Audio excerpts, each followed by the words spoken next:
military is a good stepping stone That's for any child, you know. I mean, you don't have to stay in forever, you know, but I think it's a good stepping stone for knowledge of life, you know.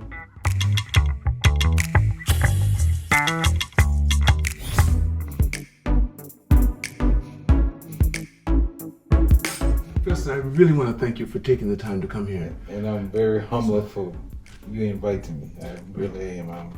I'm without words, but thank you very much. No, and you've always been a silent supporter, it feels like. And I never forget how you felt when I came to Tama Lounge. Was it Tama Lodge? Tama Lodge. Tama Golf. Golf course. Yes. And that was nice. But we'll talk about that another time. But that just made me feel so good because I didn't think of that. I mean, and you seem so sincere about that. Oh, that makes me think about something else I'll ask later. Okay. But let's start off with, where were you born? I was born in a little small town outside of Wilmington, North Carolina, called Leland, North Carolina, a small little country town. Okay. I'm a country boy. How far is that from Charleston? From Charleston, South Carolina? Charleston, South Carolina. Yeah. Where'd that be? Charlotte, you thinking about it? Charlotte. I'm saying Charlotte. That's where my brother lives in Charlotte. Charlotte's about 2.5 hour drive. Depends on how you drive. You know, the speed limit. You know. That's right. Yeah. So you grew up there until what age? Well, grew up in Leland all my life until I left and joined the military. How old were you when you joined the military? I was 19. Because, but during the summer months, from the time I was 14 till high school, till I graduated, I used to spend the summer in D.C. with my mother, because my mother and father had separated. You were raised by your father? Yeah, kind of, sort of. I was raised by my father until about to the age of 16. And From birth? When no, for both my parents, both together until the age of about 16 when they separated. Okay. Then during the summer months, I go stay with my mother in Washington, D.C. Okay. Then come back until I finish school and then join the military. How many siblings do you have? I have, originally I had 4 brothers and 1 sister. What do you rank in there? I'm the baby. You're the youngest? I'm the youngest of them all. You have how many brothers? It was 4 boys and 1 girl. 5 of us total. 5 of you? Yes. And I'm the youngest. Okay, so who's the oldest? William. William's, and he's deceased about 10 years now. Okay. How many years between you and him? All of us are 1 year apart. You're apart? 1 year apart, yeah. I'm the baby, yeah. So he's 6 years older than you, maybe? Between 5 and 6 years older. Okay. Yeah, he was, and then the next one? James got killed by a drunk driver when he was about 21. Him and his friend was going to a disco somewhere. They were coming back, and 2 young kids, they were running away from home, drunk. They ran into head-on collision. Where was this? In North Carolina. Yeah. And then number three was? Clarence, he's retired Army guy. He lives in Charlotte. Okay. Yeah. And my older brother William, he was a Navy guy. So we all 3 of us in the military at the same time at one point. Okay. You know, so and my sister was a school teacher. Okay. You know. And then you came. And then I came. So your dad wanted 4 boys. I don't know if that's what he wanted or not. And you're all from the same mother and father. Yes. Mm-hmm. Okay. Yeah. That's right. Yeah. So your father and mother separated when you were 16. So they stayed together all your other siblings' life. And even after they separated, they still converse. You know, still were friends. You know. Mm-hmm. And your mother moved to D.C. Why? No, she's from North Carolina. Her sister lived there, and her sister found her a job because she was a cook. Mm-hmm. So I found her a job at a club in D.C. and she started working there and brought her home, and that was it. Did she ever have any other kids? No. Oh, that's and interesting. she never remarried, but my father remarried. Oh, did he? He did. But how old were you when he remarried? I was. Let me see. I was in the military, so so you waited until you left? Yeah. He was just by himself. I see. Yeah, he was by himself. Yeah. You want someone to help maintain him? I guess. He was like I said, I have my childhood. My father, growing up, he was a long distance truck driver. Okay, that's what he did. Yeah, and I remember from the time he used to take me on the highway with him. And we go for days, 2 or 3 days on end sometime, and just up and down the East Coast. And that was a life I'll never forget, man. Even to this day, I love driving trucks. You know, and wait, he only took you? What about your brothers? No, it only took me. I was the one. The other ones didn't get to travel. Why was that? I have no idea. How old were you when he started taking you? I had to be around 10 years old. So he took the baby boy. The baby boy. Yeah, I was his baby boy. Yeah. Is that right? Mm-hmm. Well, all of you look basically the same, right? Yes. Yeah. Okay. Yeah. Who looks more like your dad? Me. That's right. Yeah, my mother said, "You a spitting image of him. You a spitting image of your daddy." Yeah. So I look like my father. So you and your dad were tight. Yeah. I think so. Yeah. Oh, that's beautiful. Even after him and my mother divorced, I still go see him. We still were tight, you know. Yeah. Because I learned a lot from him, like from the way I can do with vehicles, working on cars. I mean. He taught me a lot, you know. Isn't it funny how there's so many of us, especially if color, the fathers weren't around. My father raised me. Your father raised you. That makes a big difference. Can I tell you a story about my father? Sure. My father, one day, Yoko and I, my wife Yoko, we were playing golf at Tama. This is probably 1990 something, and we were on hole number 2, and the young guy came up from Tama Lodge in a golf cart. He said, "Can I join you guys to play golf?" I said, "You can, but you can't use Tama Lodge golf cart. You need to go to the pro shop and get one of their golf carts, then come back. We wait for you, you know." So he went and he came back and he dropped the ball, hit up on number 2. And then as we were walking back to the carts, he said, "You know, when I parked behind your cart, I noticed the tag on your bag is Lofton." I said, "Yeah, that's my family name." He said, "Man, you know, when I was growing up, there was a man that the best man I've ever known in my life, and he was a Cub Scout leader, and his nickname was Chick." I said, "Chick, what part of North Carolina?" And he said, "Wilmington, outside Leland." "Chick Lofton?" "Yeah." "Oh man!" I mean, I bust out in tears almost. I almost cried. That was my father. How old was this guy that came there? He was a military guy, probably 19 or 20, 21. But how old were you then? How long ago was this? This is, I was already in the military. I was probably 30, 35, something like 32, something like that. See, a good man's a good man. Yeah, a good man is a good man. Yeah. So that's interesting. So tell me, what was it like for you in school? What was it like when you were in elementary? Elementary school, I was an average student. And I always had a perfect attendance. You know, you get a little paper for perfect. They always never miss a day of school because your father and mother and father won't let you miss a day anyway, right? I mean, you don't come home pretending like you're sick, you know. So yeah, every day I had to go to school, and every Sunday I had to go to church. And I was an average student. I wasn't no genius, but you know, I held my own. You know. And, what about your brothers? Were you close with your brothers? Yeah, we were all close. Yeah. We always have been close. But there was someone to play with you more than who did you play with the most when you were young? Your sister? I think my older brother William. I stuck more with William. We gelled more than the other two.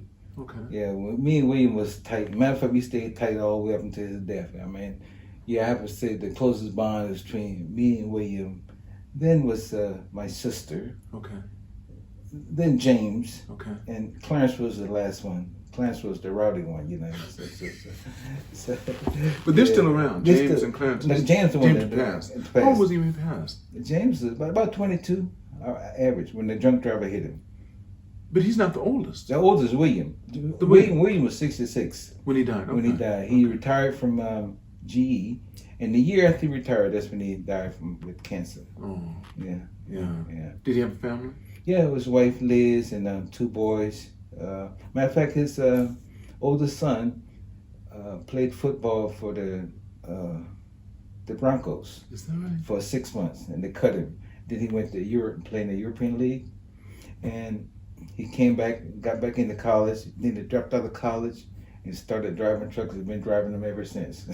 Your family's full of truckers. I guess so, man. But you know, speaking of truckers, you know, 1 out of every 10 truck drivers in America is a veteran.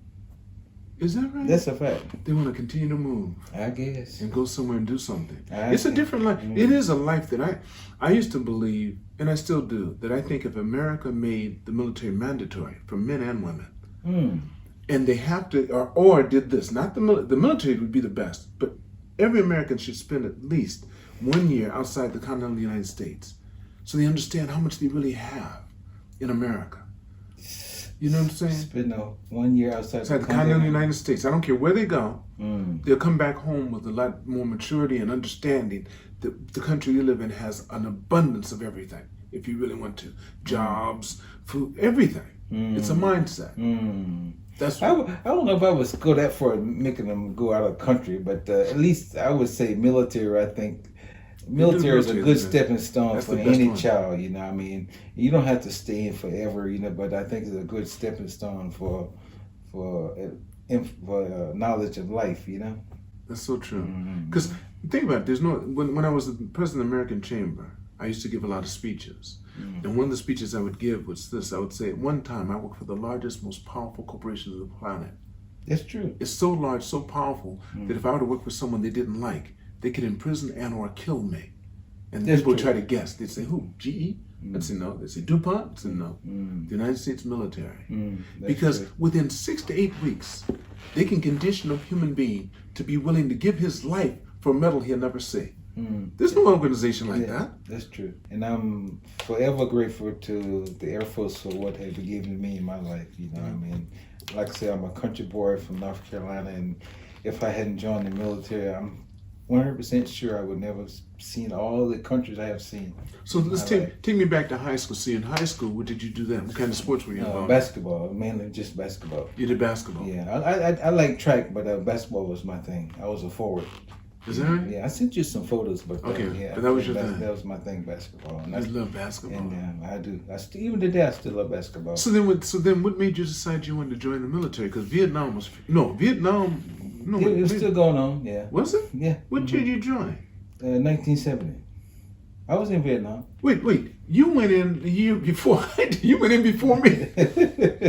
Wait. Yeah. You went in before me. You went in 70. And you were 19? 18 probably. 18. 70, yeah. Are you 52? 52 I was born, yeah. January 12th, 1952. You're 9 months older than me. Yeah, because I heard you told someone you were 69. I'm a dragon, yeah. I'm a dragon too. You have to be, because we're born the same year. Yeah. We're both dragons. See, that's what makes us, that's the spark there. And you're January baby, I'm an October baby. Yeah. In my 70 years of living on this earth, I can count the number of headaches I've had in my life. So what do you contribute that to? You know the song they say, "Don't worry, be happy." Yeah. That was such a good song. You can't change many things, so why stress yourself about it? And try to be happy. What was your father like? Oh, my father was strict. Now, because born out in the country, the whole community is your father. Right. Because if Mrs. Jones seen you acting up, and all she had to do is tell Chick. It was his nickname, Chick, Mr. Lofton, and then now I got a spanking. That's right. So that's just the way we grew up. So what made you decide to join the military? Was your father in the military? No. He never went in the service? No, never went in the service. Like I said, he was a truck driver most of his life. And was he from North Carolina? He's from New Bern, a little place outside of Jacksonville. Okay. So he's from New Bern, North Carolina. And like I said, he drove, and I said the year before him and my mother divorced, he quit driving trucks because he had an opportunity to buy a gas station. So he bought a gas station. Then he converted that gas station into a truck stop. He had the only truck stop in that area, and he made tons of money. But he did. He did, yeah. And lo and behold, maybe after 4 years of successful business, the Wilmington Highway Department built a new highway, and the highway went elevated right over his truck stop.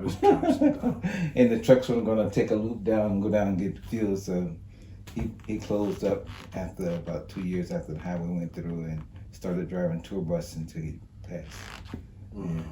But isn't that interesting? Yeah. So when you got in the service, what was it like for you? I mean, what am I talking about? We both went at the same time. Went to Lackland the same time. Yeah, I went to Lackland basic training. But anyway, my mother's the one that convinced me to join the military. Right, what were you about to do? Because she saw you. No, I was in high school. I took carpentry and brick masonry. Vocational tech. Yeah. So I was going to work. I had a job working for the city. Okay. Building manholes and catch basins and stuff like that.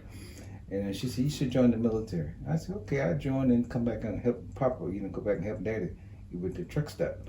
And so I joined.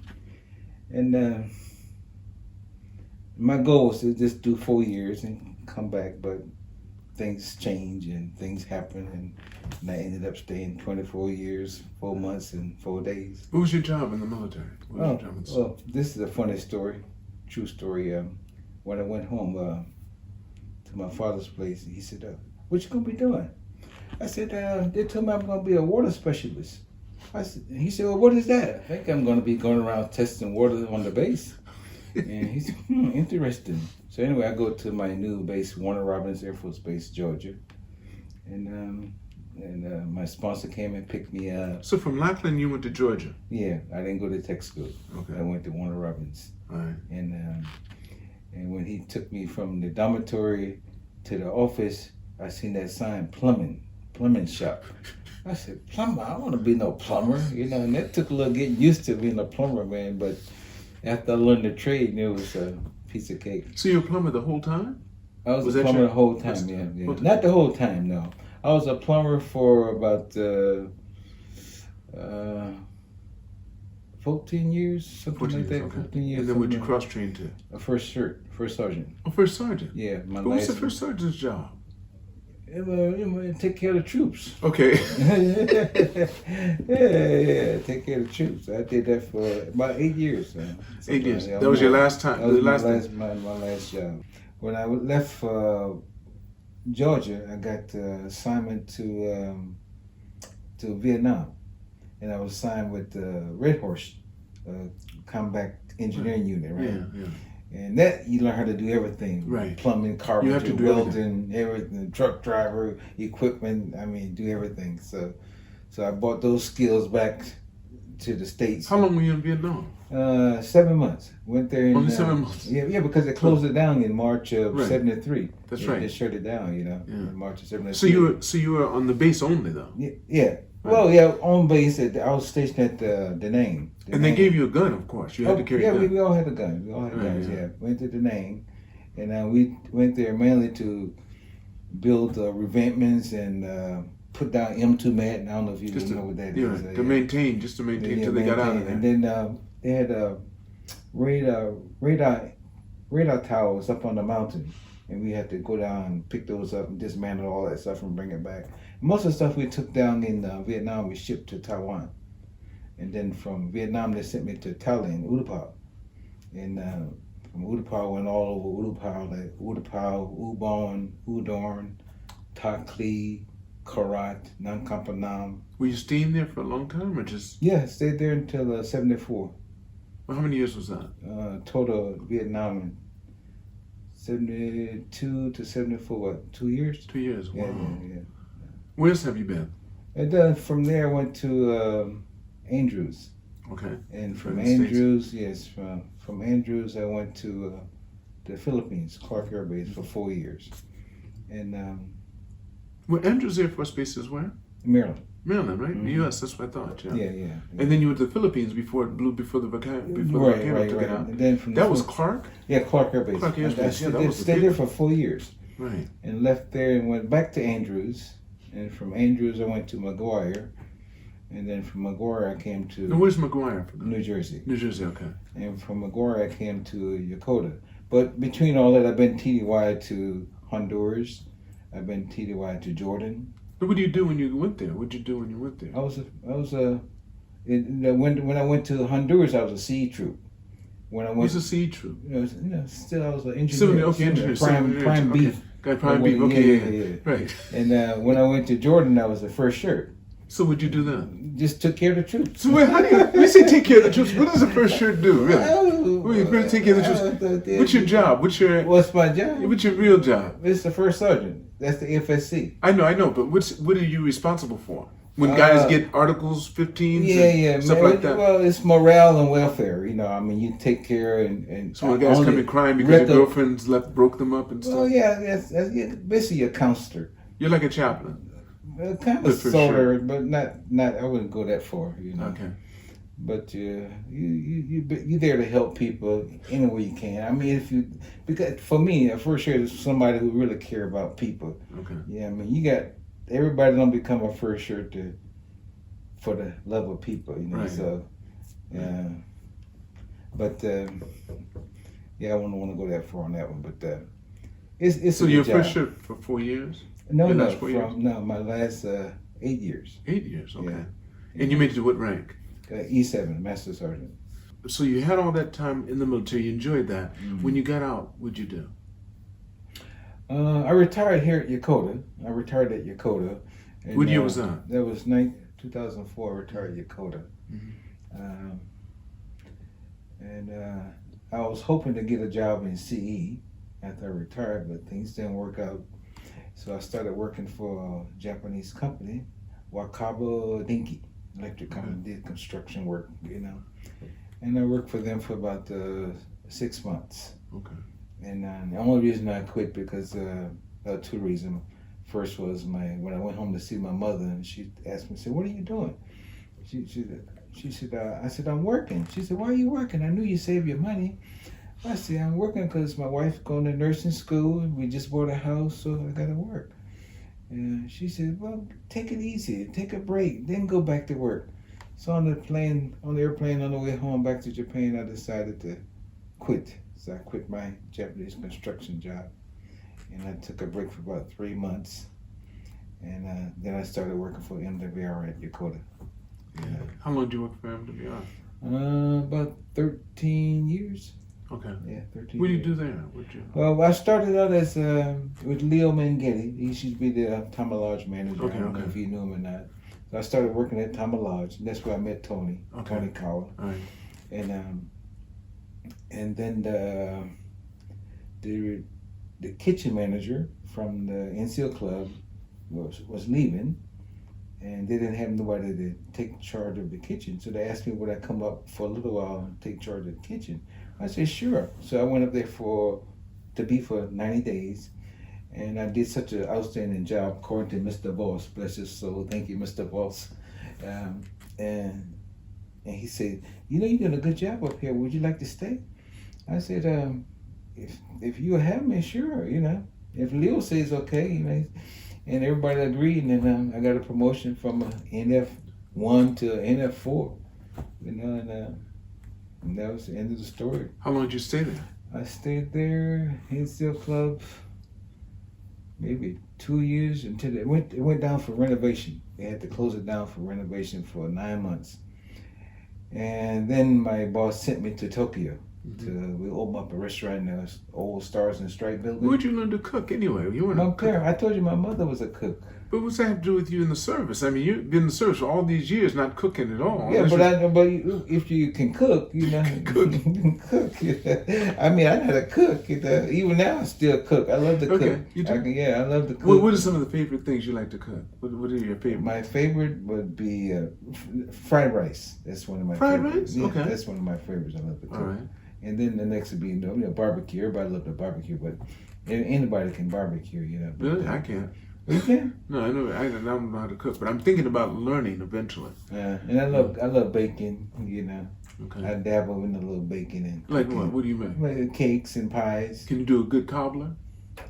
Oh man, the best cobbler I've ever had in my life. I can't remember the brother's name, but he came in the chef for the NCO club.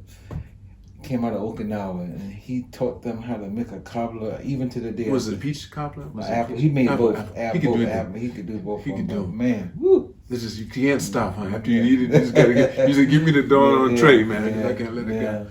I love cobbler. Yeah. And then don't get some ice cream and make it warm and put some ice cream on top, man. You're good to go. You know, that's a good dessert. It is. It's a wonderful Pie dessert. Alamo. Oh man, yeah, it's a really good dessert. Yeah. Wow. So you gotta. When did you start golfing? I've never seen anyone golf as much as you do. I do the golfing started. We had a first sergeant conference down in Okinawa, and they had an icebreaker. You know, where people greet and meet. You know, learn to meet each other from different. Because they came from Misawa, all the base in Japan, and the senior list advisor, Chief Garrett, he said, "Preston, you hit that ball pretty good. You should think about playing golf. I said, really? And then he went on to say, he said, I have a set of clubs and a bag. I'll give it to you for $50 when we get back to Yokota. I said, okay. So I met him at the par 3 one day, and he gave me this set of clubs and bag, and then I went to see Mac, bless his soul, rest in peace. He passed away. He did. And Mr. McDaniel gave me my first lesson for golfing, and I've been golfing ever since. On the par 3, at the par 3. What year was this? Had to be 87, about 1987. Yeah, about that time. You know, because one thing about the par 3 is there's 3 things. I started playing golf, which is my final love for sports now, is golfing, and I met my wife Yoko at the par 3. You know, so. And the next thing.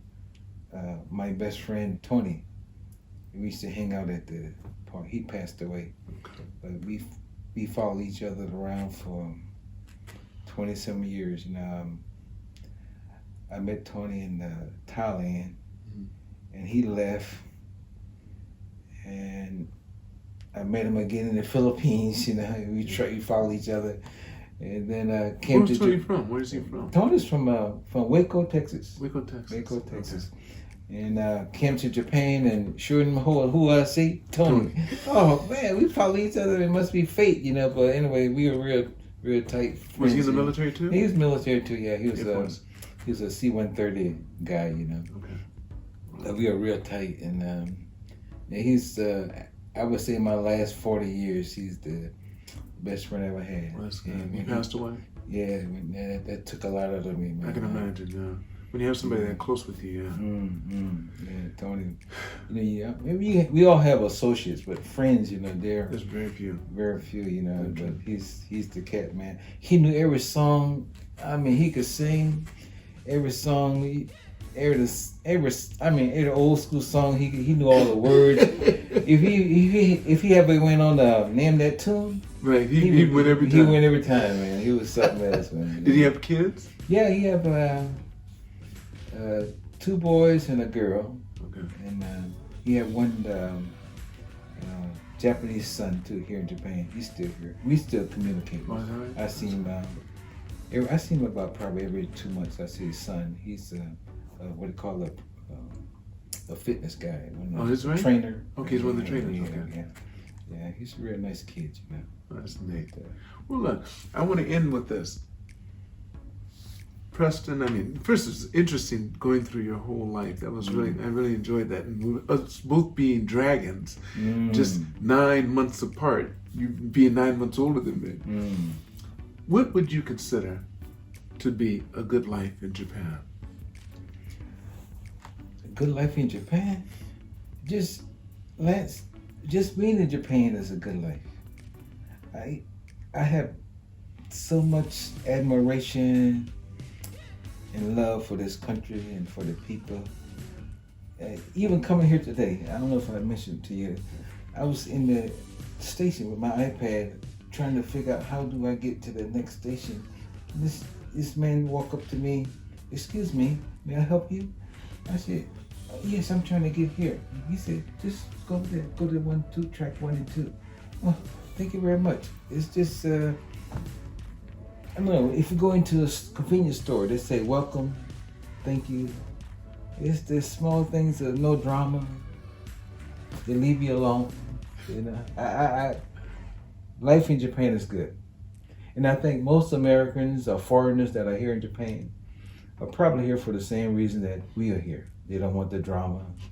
They want a peaceful life. And that's right. Yeah, that's right. Well, I want to thank you, Preston, for taking the time today. And I want to thank you for all that you do. Oh, no. I really appreciate it. Thank you. I want to thank all of you for watching this podcast. Make sure you press like and subscribe. And remember, it's all on loan. So keep reaching for the stars because you're too blessed to be stressed. Yeah.